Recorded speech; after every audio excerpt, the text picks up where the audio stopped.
Hi friends, ఉస్తాద్కి రిలీజ్కి దగ్గరలోనే ఉంది భయ్య. కానీ భయ్య చాలా అంటే చాలా మంది ట్రోల్స్ చేస్తున్నారు భయ్య. ఒక పక్క ఫ్లాప్లు ఉన్న రాశి కర్ణ గారిని తీసుకున్నారు, ఒక పక్క ఫ్లాప్లు ఉన్న శ్రీలీల గారిని తీసుకున్నారు, ఒక పక్క ఎప్పుడు ఫ్లాపులు తీసే హరీష్ శంకర్ గారి డైరెక్షన్లో పనిచేస్తున్నారని చెప్పి చాలా అంటే చాలా మంది ట్రోల్ చేస్తున్నారు భయ్య. ఇంకెందుకు ఇది కూడా ఫ్లాప్ అయిద్దని చెప్పి చాలా అంటే చాలా ఊహాగానాలే చేస్తున్నారు భయ్య.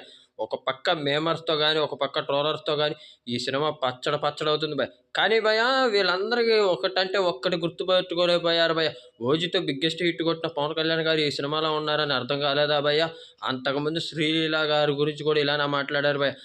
హీరో దగ్గరికి వెళ్ళి బాబు ఈ అమ్మాయిని మారుద్దాం బాబు అన్న. ఎందుకు అన్నాడు, టంగ్ కంట్రోల్ ఆపరేషన్ ఉండదు కదా, అమ్మాయి అన్ని ఫ్లాపులు బాబు అన్న, నువ్వు అన్ని సూపర్ హిట్లు తీసావా అన్నాడు. ఇది గబ్బర్ సింగ్ టైంలో జరిగింది భయ. నాకు తెలిసి భయ గబ్బర్ సింగ్ టైంలో కూడా సినిమాకి హైప్ అనేది లేదు భయ. వచ్చి బిగ్గెస్ట్ హిట్ కొట్టేసింది భయ. నాకు తెలిసి ఈ సినిమా కూడా అలా వచ్చి హిట్ కొట్టేసి వెళ్ళిపోయిందని నేను అనుకుంటున్నాను భయ. మీరేమనుకుంటున్నారు కింద కామెంట్ చేయండి భయ.